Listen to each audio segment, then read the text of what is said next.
Hello everyone, and welcome back to another episode of What Remains of Edith Finch. Now, what I'm going to do is I'm probably going to break this one up into multiple different episodes, just like the first one. But I'm going to play through the entire game, and hopefully finish it tonight, if not. And I'll have it in separate episodes so I can upload it in different times. So if I'm wearing the same thing, that explains it. So let's go ahead and jump right in and get things rolling, huh?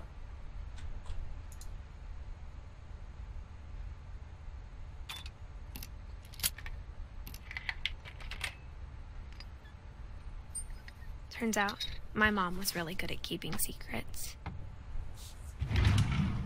Now it was time to find out what my mom had been afraid of.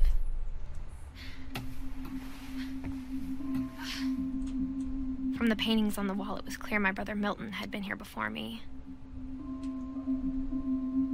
Reading this, maybe it sounds like I had a plan. But I had no idea what was behind that door.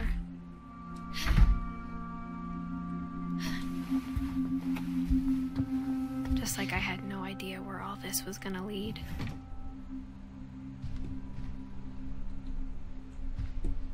I grew up looking at Molly's room through the peephole. Molly's gerbil had a tiny bedroom with its own even tinier gerbil cage.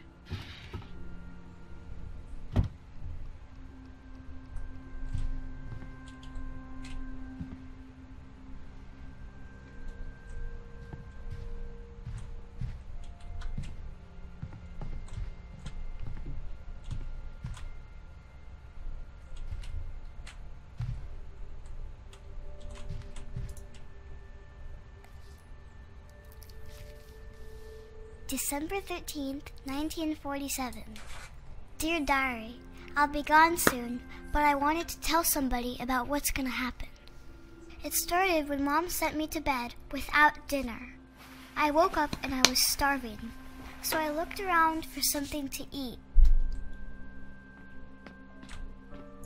The gerbil food was dry, but I didn't mind it.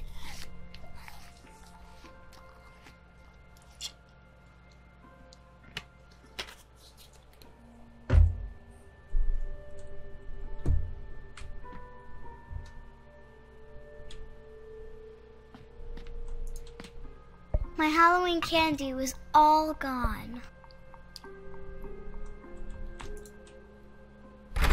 Mom, can I come out now? Sweetheart, it's late. Go to sleep.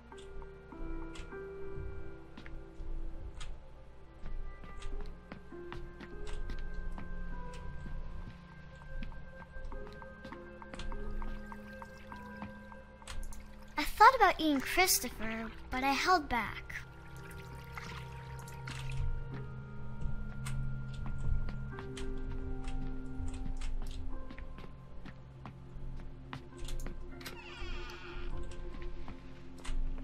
I kept eating and eating.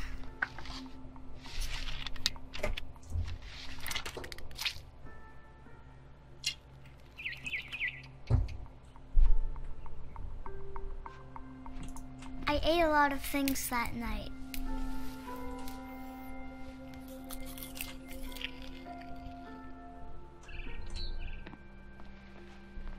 Then I heard chirping outside my window. Bird It wants was a that. barn swallow going back to her nest. Bird wants that fish. I reached out for her.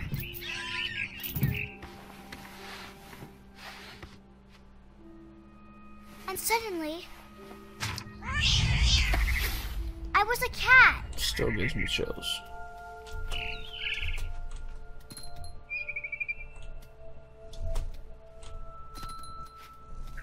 I tried to be quiet, but the bird was really scared.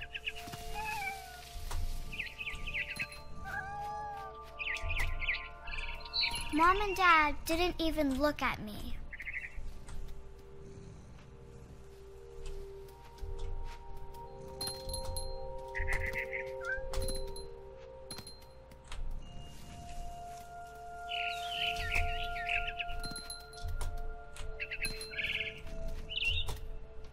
I jumped and I almost got her.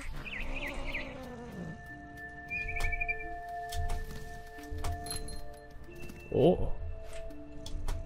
I could tell she was getting really tired. Now I was up in the big tree.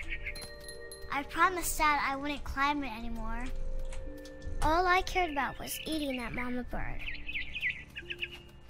I gobbled her up. And suddenly, I was an owl. First, all I heard was the wind. Then I heard little teeth nibbling in the grass.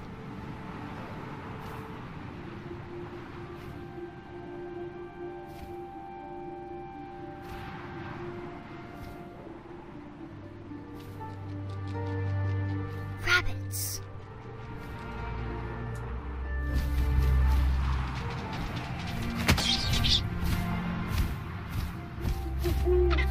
I imagined his face looking up and seeing mine through my talons. I swallowed him up, and I didn't chew one bit. Then I flew off to find something bigger.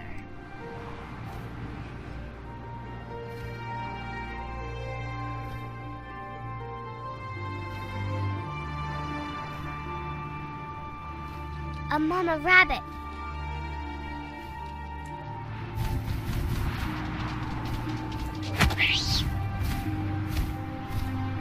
She was almost too big to carry. I started choking, but I couldn't stop eating. And suddenly, I was a shark.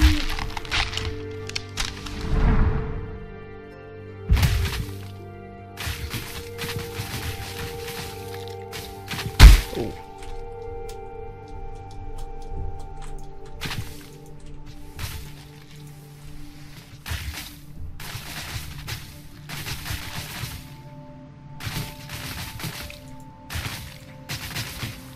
I rolled off a cliff and into the ocean. Now, I was hungrier than ever.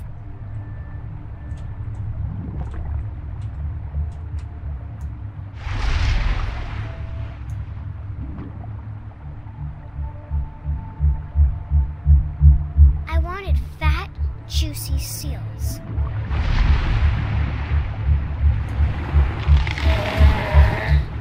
I tore off her flipper, and it tasted really good. There it is.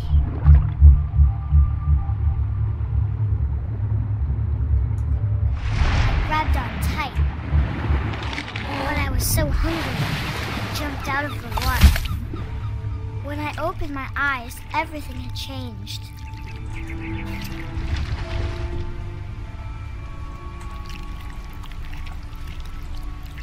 Now I was a monster, and I smelled people everywhere.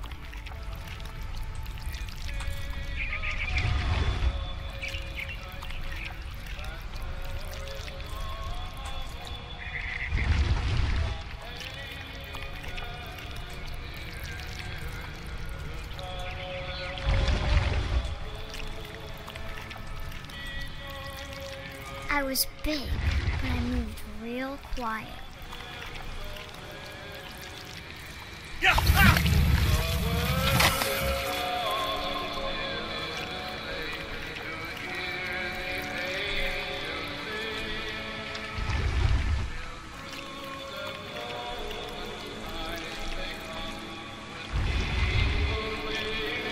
I wanted to stop, but also I didn't.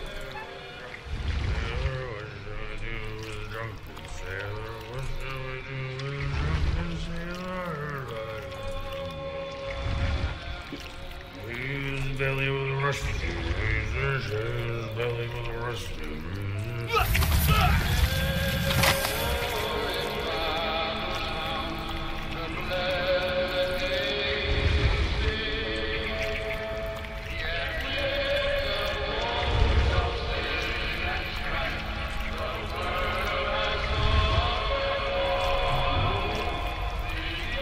After the last passenger, I was still hungry.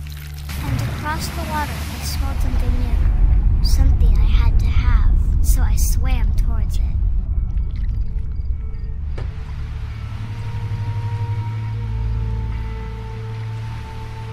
I slithered onto the sand and the good smell went into an old pipe.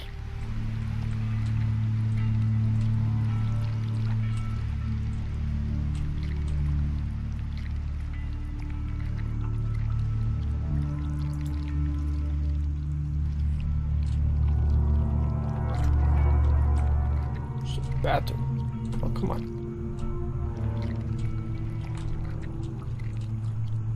I got closer and closer.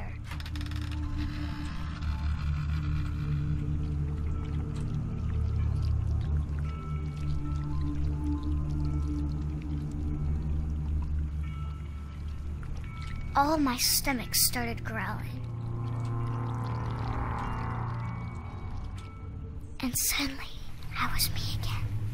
I held my breath for a long time, but I couldn't hear anything. I think it's waiting for me to fall asleep. But it's not going to wait much longer. It needs to feed, and we both know I will be delicious.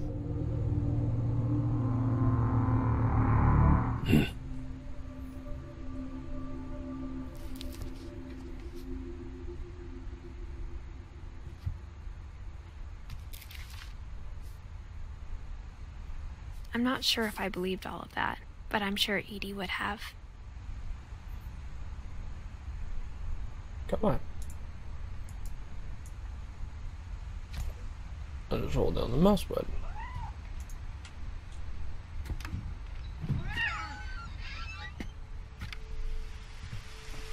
This will be obvious later, but my mom never told me any of these stories. Edie would have, but Mom didn't like bringing up the past. Though, when we adopted a stray kitten, she was the one who named it Molly. I spent a lot of time in Great-Grandma Edie's room.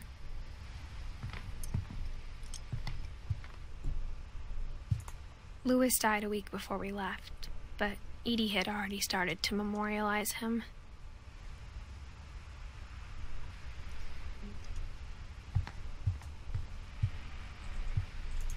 Edie gave a big interview about a mole man living under the Finch house. My mom was furious. I hadn't thought of myself as Edith Jr. for a long, long time. When Edie told people Sven was killed by a dragon, she could also have said he was building a dragon-shaped slide that collapsed. Wow, 1937. She could have, but she didn't. Even in her 90s, sometimes Edie seemed a lot younger than my mother.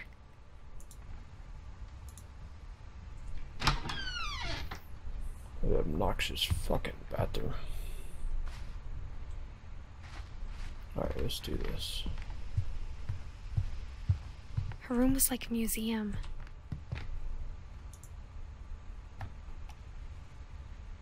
For 500 years, the Finches have been famous throughout Norway for their fortune. And misfortune. Odin Finch buries the latest victims of the family curse, his wife Ingeborg and their newborn son, Johan. On January 7th, 1937, he set sail with his family and his house, hoping to leave the curse behind. Wow. But 40-foot waves off the coast of Washington send the house and Odin to the bottom of the sea. Wow. Odin's daughter Edie, with husband Sven and baby Molly, step ashore on their new home, Orcas Island. Odin Finch is the first to be buried in the new family cemetery. His daughter Edie is already dreaming of a new Finch house.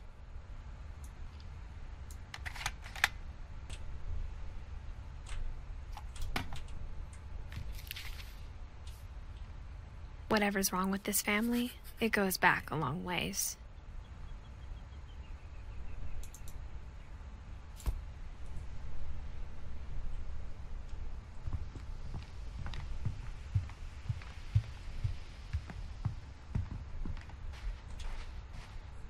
The only trace Grandpa Sam's first wife, Kay, left on the house was the pink bathroom.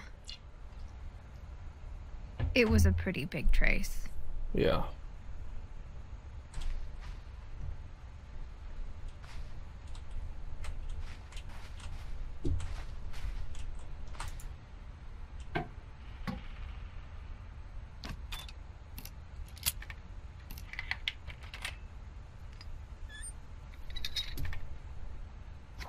There's a secret in this bathroom.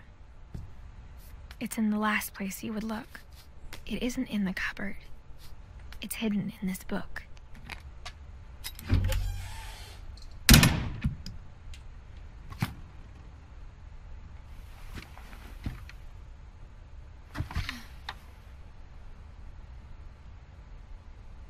Sven gave Sam an old camera he'd refurbished. He never put it down.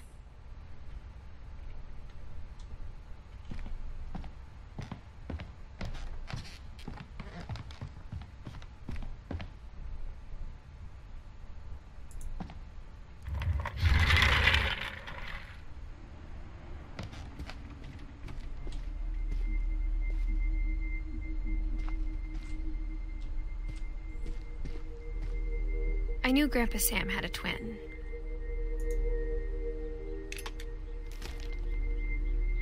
And that he never talked about him.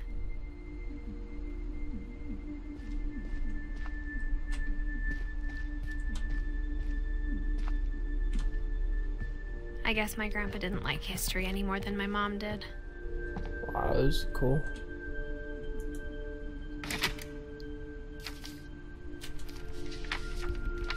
How I Want to Remember My Brother by Sam Finch. The thing I remember is that when he made up his mind, that was it.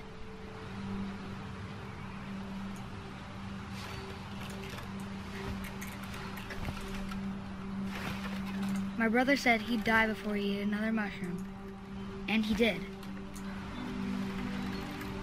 At Barbara's funeral, we swore we'd never be afraid again, and he wasn't. I think Calvin always wanted to fly. Sam, Calvin, dinner's ready. Coming! But that day, he finally made up his mind to do it. I told him going around was impossible. Maybe if I hadn't said that, Calvin, I'm not gonna tell you again. maybe if the wind hadn't picked up,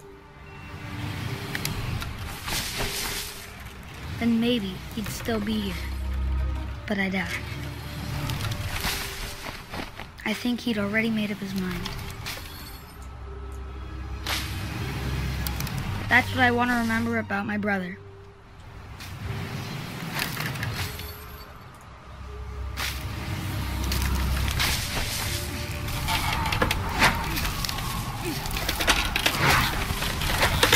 The day he made up his mind to fly. And he did.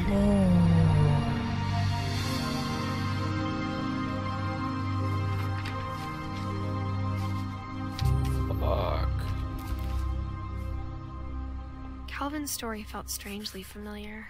When I was younger, I remember trying to do the exact same thing. Fuck.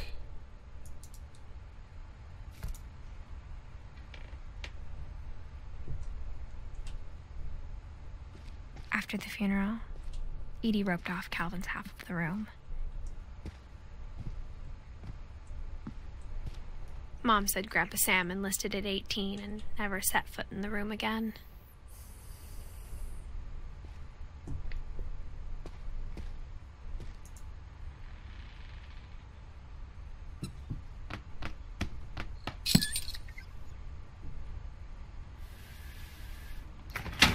What the fuck?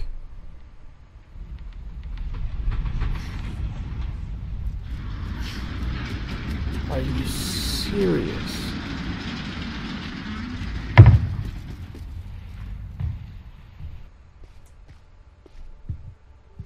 The passages were a pretty tight fit. They'd obviously been built for smaller hands and bellies. Go straight.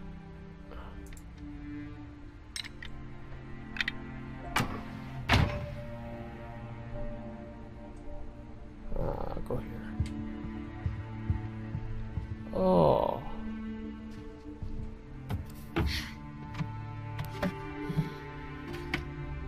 Growing up, I always thought of Barbara as a child star.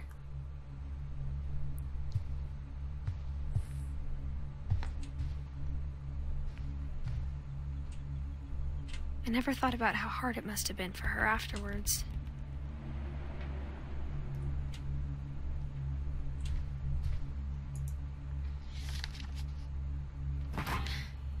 Of all the stories people wrote about Barbara's death, I'm surprised Edie saved this one.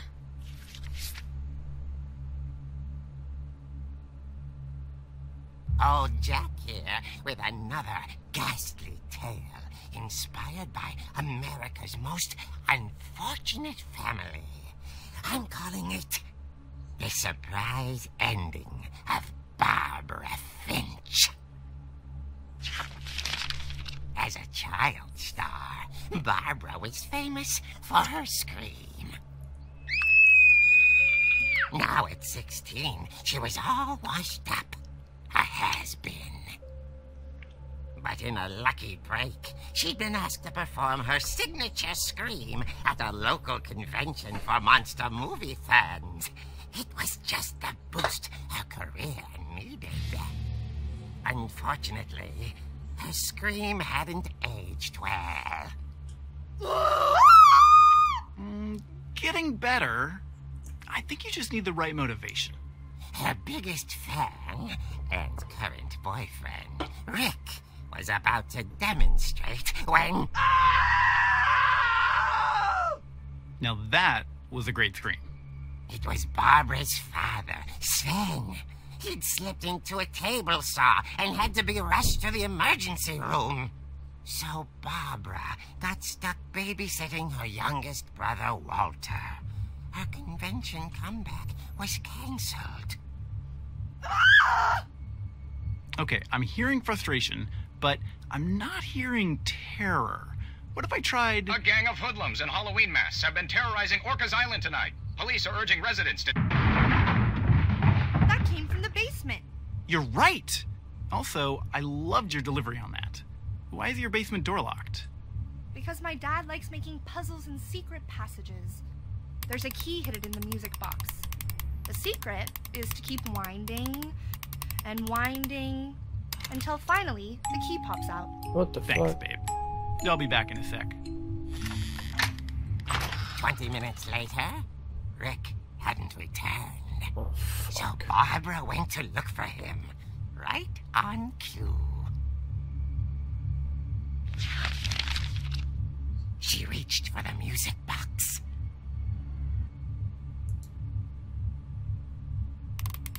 And as she wound the key, she listened for Rick, but the house was silent.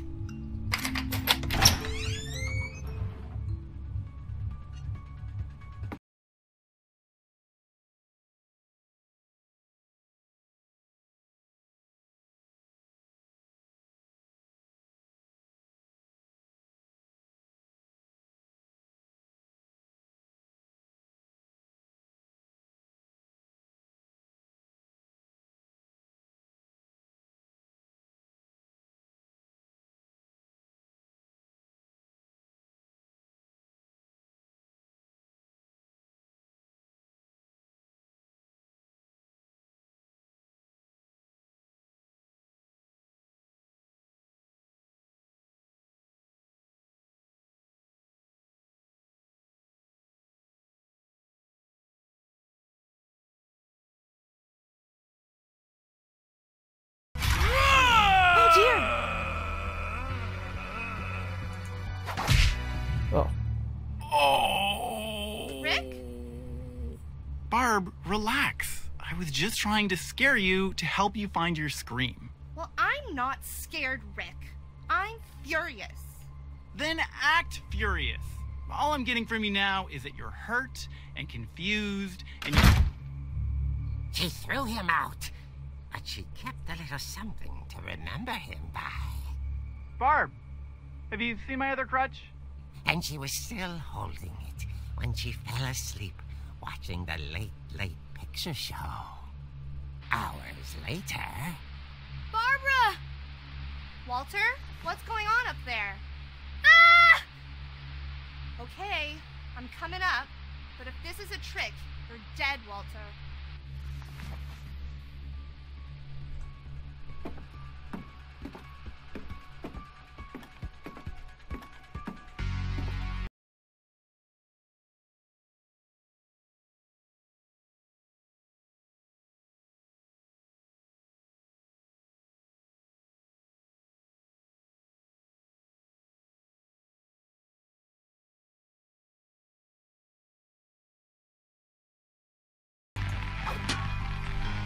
Walter had vanished, but his bedside radio was still on.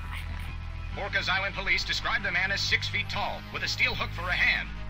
Residents are urged to lock all doors and windows and notify the police of any suspicious activity. Barbara turned, saw the hook man, and was speechless.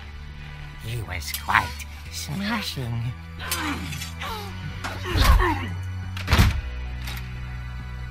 And there he was. He couldn't get enough of Barbara. Okay, Barbara, there's gotta be another way out of here.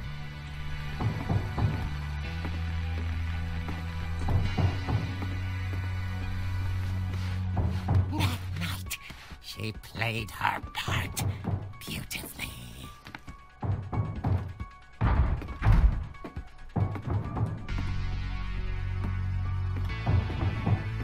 Molly's door hadn't been opened in years.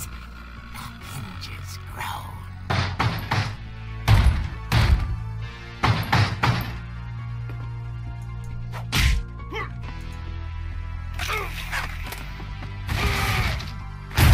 He wasn't moving, but she sensed the story might not be over.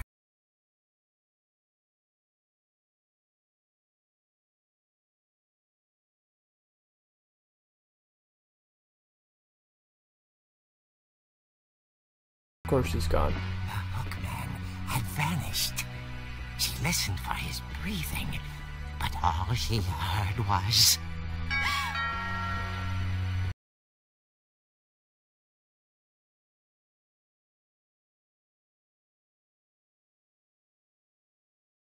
the door. She heard whispering. It was coming from inside the house.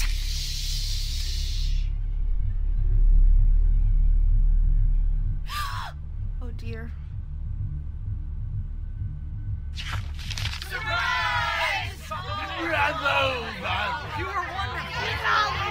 The monsters had come to surprise her. For Barbara, it was a dream come true. Then she saw what kind of monsters they were, and she realized what was about to happen. She was going to be famous. And with her final breath, Barbara Finch gave the performance of her life.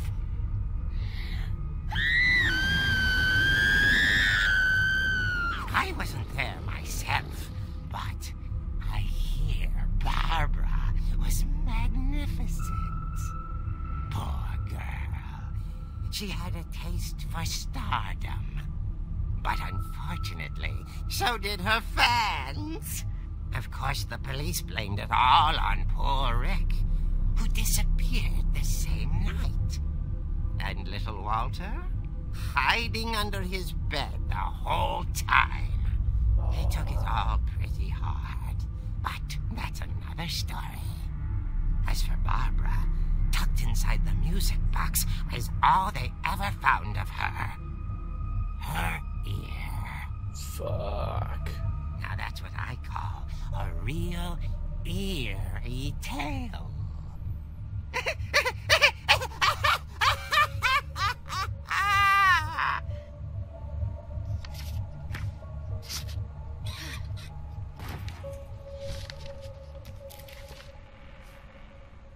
Edie told me all Barbara wanted was to be remembered, as absurd as that comic was.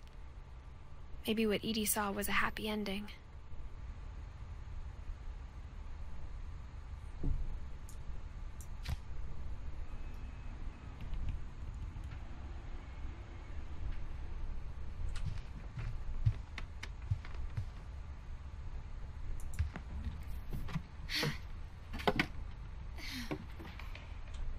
I guess now I know why Mom didn't like me playing with the music box.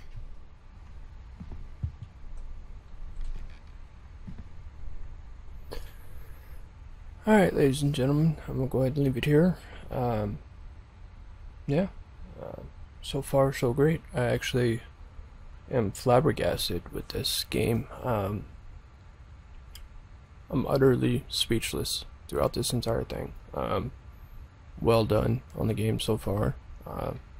We got more to go. So, without further ado, you guys have a wonderful day, and I'll see you in the next episode of What Remains of Edith Finch. Bye for now.